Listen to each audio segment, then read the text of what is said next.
اعوذ باللہ من الشیطان الرجیم بسم اللہ الرحمن الرحیم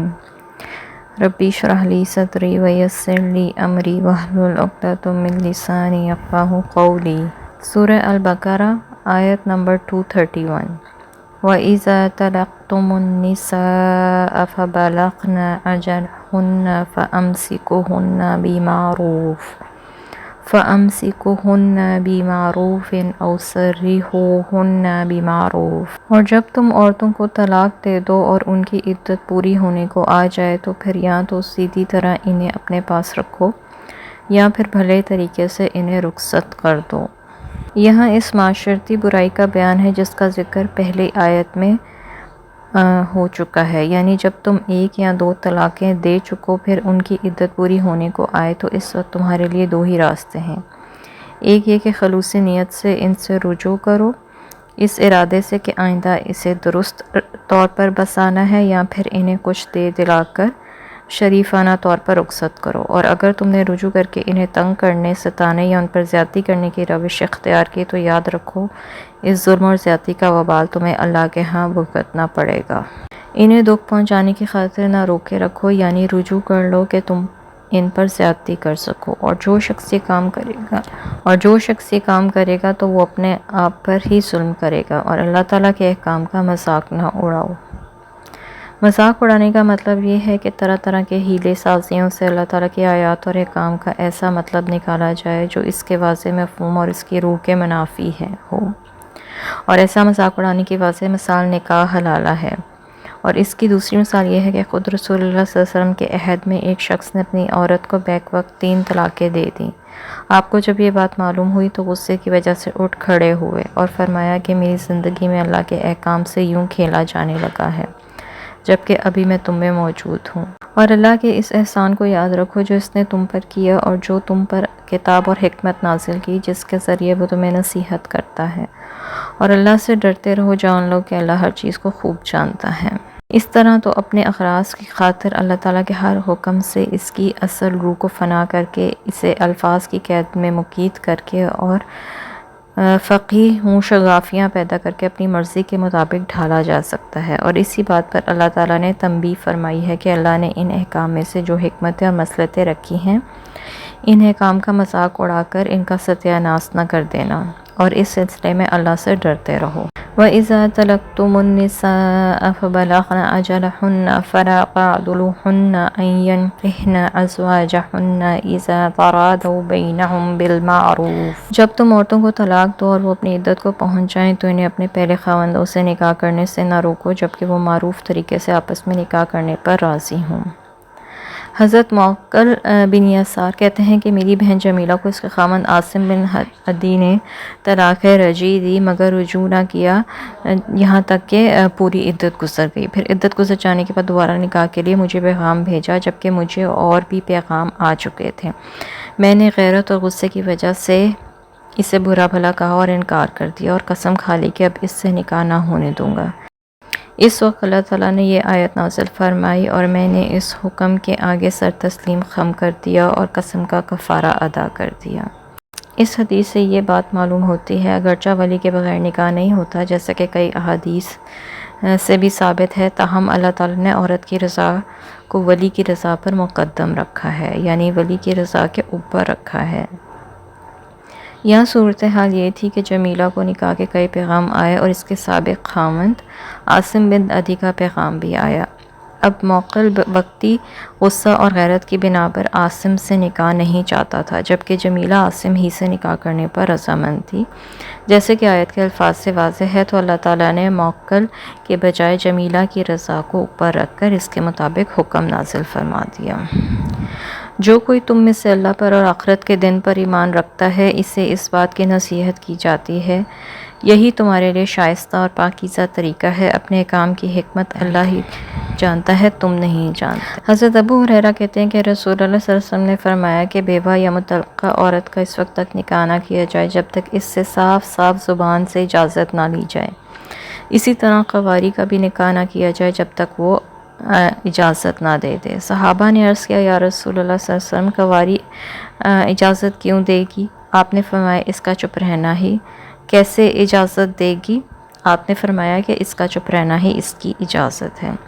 حضرت عائشہ فرماتی ہیں کہ میں نے پوچھا یا رسول اللہ، کنواری لڑکی تو شرم کرتی ہے، آپ نے فرمایا اس کی رضامندی یہی ہے کہ وہ خاموش ہو جائے۔ خانسہ بنت خزام انصاریہ کہتی ہیں کہ میرے باپ نے اپنی مرضی سے میرا نکاح کر دیا جبکہ میں سیبہ یعنی شور دیدہ تھی اور اس نکاح کو پسند نہیں کرتی تھی۔ آخر میں رسول اللہ صلی اللہ علیہ وسلم کے پاس آئی تو آپ نے میرے باپ کے کیے ہوئے نکاح کو فسخ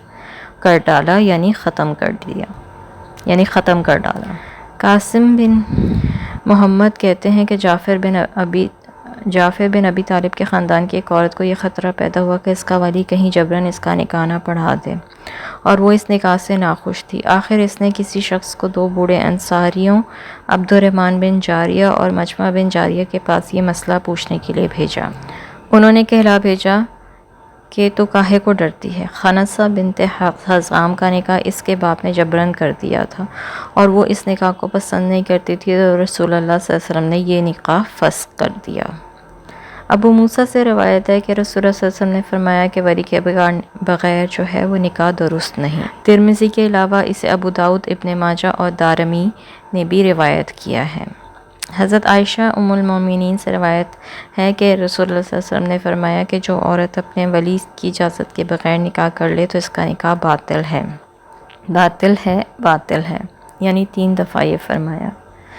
پھر اگر خاوند نے اس سے صحبت کر لی تو اس کے عوض اسے پورا حق مہر ادا کرنا ہوگا۔ پھر اگر ان میں جھگڑا پیدا ہو جائے تو جس عورت کا ولی نہ ہو، بادشاہ اس کا ولی ہے۔ اس حدیث کو ترمذی کے علاوہ احمد، ابو داؤد، ابن ماجہ اور دارمی نے روایت کیا ہے۔ ابن عباس کہتے ہیں کہ ایک کنواری لڑکی رسول اللہ صلی اللہ علیہ وسلم کے پاس آئی اور کہنے لگی میرے باپ نے میرا نکاح جبراً کر دیا، میں راضی نہیں ہوں۔ آپ نے اسے اختیار دے دیا۔ ابو ہریرہ کہتے ہیں کہ رسول اللہ صلی اللہ علیہ وسلم نے فرمایا کہ کوئی عورت کسی عورت کا نکاح نہ کرے اور نہ عورت خود اپنا نکاح کرے، اور جو عورت اپنا نکاح خود کرتی ہے وہ زانیہ ہے۔ ابو سعید اور ابن عباس دونوں نے کہا کہ رسول اللہ صلی اللہ علیہ وسلم نے فرمایا کہ جس کے ہاں بچہ پیدا ہو اس کا اچھا سا نام رکھے اور اچھا ادب سکھائے، پھر جب بالغ ہو تو اس کا نکاح کر دے۔ اگر اس کا نکاح بلوغت کے وقت نہ کیا اور وہ کسی گناہ کا مرتکب ہوا تو اس کا گناہ اس کے باپ پر ہوگا۔ ان سب حدیثوں سے ہمیں ایک بات پتہ چلتی ہے کہ ولی کے بغیر نکاح نہیں ہوتا، البتہ ولی کی رضا پہ عورت کی رضا جو ہے وہ آگے رکھی جائے گی۔ اس آیت کا دوسرا مطلب یہ بھی ہو سکتا ہے کہ جو شخص اپنی عورت کو طلاق دے چکا ہو اور وہ متعلقہ عورت عدت گزار کر کسی دوسرے آدمی سے نکاح کرنا چاہتی ہو تو سابقہ شوہر کو کوئی ایسی کمینی حرکت نہ کرنی چاہیے جو اس کے ہونے والے نکاح میں رکاوٹ پیدا کرتے، جس سے عورت پر تنگی پیدا کرنا مقصود ہو۔ یہاں پہ ہمارے ہاں جیسے ہوتا ہے کہ نہ خود شادی کرتے ہیں اور نہ کسی اور سے کرنے دیتے ہیں۔ یہاں ایک اور مسئلہ پیدا ہوتا ہے جو موجودہ دور میں خاصی اہمیت اختیار کر گیا ہے، اور وہ یہ ہے کہ آیا ولی اپنے لڑکے یا لڑکی یا کسی دوسری قریبی رشتہ دار کا بچپن میں نکاح کرنے کا مجاز ہے یا نہیں، اور اسی مسئلے کا دوسرا پہلو یہ ہے کہ آیا بلوغت سے پہلے یا بچپن کا نکاح درست ہے یا باطل۔ اور یہ مسئلہ ہے کہ جس پر امت مسلمہ کے تمام فرقوں کا اتفاق ہے کہ بچپن کا نکاح درست ہوتا ہے اور ولی ایسا نکاح کرنے کا مجاز ہے، یعنی ولی ایسا نکاح کر سکتا ہے۔ لیکن پاکستان کے جو قوانین ہیں ان کے مطابق جو ہے وہ نکاح کے وقت لڑکے کی عمر کم سے کم 18 سال اور لڑکی کی عمر کم سے کم 16 سال ہونی چاہیے، ورنہ یہ نکاح نہیں ہو سکتا۔ قرآن میں مختلف قسم کی عورتوں کی عدت کے بارے میں اللہ تعالیٰ نے سورہ الطلاق میں فرمایا کہ تمہاری متعلقہ عورتیں جو حیض سے نا امید ہو چکی ہوں، اگر تمہیں ان کی عدت کے بارے میں شک ہو تو ان کی عدت 3 ماہ ہے، اور ان کی بھی جنہیں ابھی حیض شروع ہی نہیں ہوا، اور حمل والی عورتوں کی عدت وضع حمل تک ہے۔ اس آیت میں جو ہے وہ بوڑھی، جوان اور بچی سب طرح کی عورتوں کا ذکر ہے۔ بوڑھی اور بچی جنہیں حیض نہیں آتا ان کی عدت جو ہے وہ 3 ماہ ہے، اور جوان عورت کی عدت اگر اسے حمل ہے تو وضع حمل تک ہے، اور اگر حمل نہ ہو تو پھر 4 ماہ 10 دن ہے، جیسے کہ سورہ البقرہ میں بتایا جا چکا ہے۔ تو ظاہر ہے کہ عدت کا سوال یا تو خاوند کے طلاق دینے کے یا مر جانے کے بعد ہی پیدا ہو سکتا ہے، تو اس سے صاف معلوم ہوتا ہے کہ بلوغت سے پہلے بھی لڑکی کا نکاح جائز ہے اور اس کا ولی اس کا نکاح کر سکتا ہے۔ اور اگر تم اپنی ایسی بیوی کو طلاق دے دو جن سے تم نے صحبت نہ کی ہو اور حق کے مہر مقرر رقم کا دینا ہوگا. یعنی اگر تم نے کسی عورت سے شادی کر لی ہے اور صحبت نہیں کی اور تم اسے طلاق دینا چاہتے ہو تو پھر آدھا حق مہر اسے ضرور دینا ہوگا. خود رسول اللہ صلی اللہ علیہ وسلم نے حضرت عائشہ سے نکاح اس وقت کیا جبکہ حضرت عائشہ کی عمر صرف 7 سال تھی. حضرت عائشہ فرماتی ہیں کہ نبی صلی اللہ علیہ وسلم نے ان سے نکاح اس وقت کیا جبکہ وہ 7 سال کی تھیں، اور جب حضرت کے گھر رخصتی ہوئی اس وقت 9 برس کی تھیں اور ان کے کھیلنے کے کھلونے ان کے ساتھ تھے، اور جب رسول اللہ صلی اللہ علیہ وسلم فوت ہوئے اس وقت ان کی عمر 18 برس تھی. نکاح جو ہے وہ میاں بیوی کے درمیان ایک عہد وفاداری ہوتا ہے جسے قرآن نے میثاقاً غلیظہ کہا ہے. ظاہر ہے کہ یہ عہد اس صورت میں نبھایا جا سکتا ہے جبکہ مرد اور عورت دونوں اس عہد کو سمجھتے ہوں، لہٰذا ان دونوں کا عاقل اور بالغ ہونا ضروری ہے. اور قرآن نے یتیموں کے اموال کی حفاظت کے بارے میں فرمایا کہ جب وہ نکاح کی عمر کو پہنچ جائے تو ان کے اموال ان کو واپس کر دو. اس سے معلوم ہوا کہ نکاح کی عمر اس وقت ہوتی ہے جب بچہ سمجھدار ہو جائے اور اپنے مال کی حفاظت کر سکے. قرآن میں یہ آیت ہے کہ نساؤکم حرث لکم، یعنی عورتیں تمہاری کھیتیاں ہیں، اور عورت کھیتی تو اس وقت ہی ہو سکتی ہے جب وہ اولاد پیدا کرنے کے قابل ہو. اسی طرح جب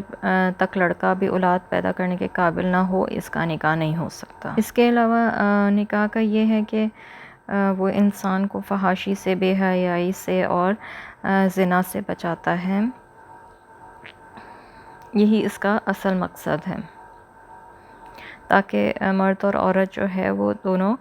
فیف اور پاکیزہ زندگی بسر کر سکیں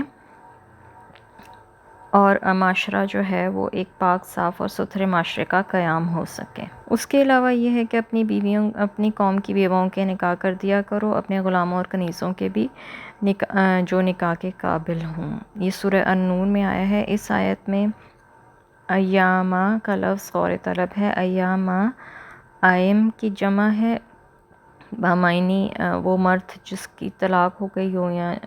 وہ بیوی جس کا، یا وہ مرد جس کی بیوی وفات پا چکی ہو، یا ایسی عورت جو بیوہ ہو، دونوں کے لیے یکساں استعمال ہوتا ہے.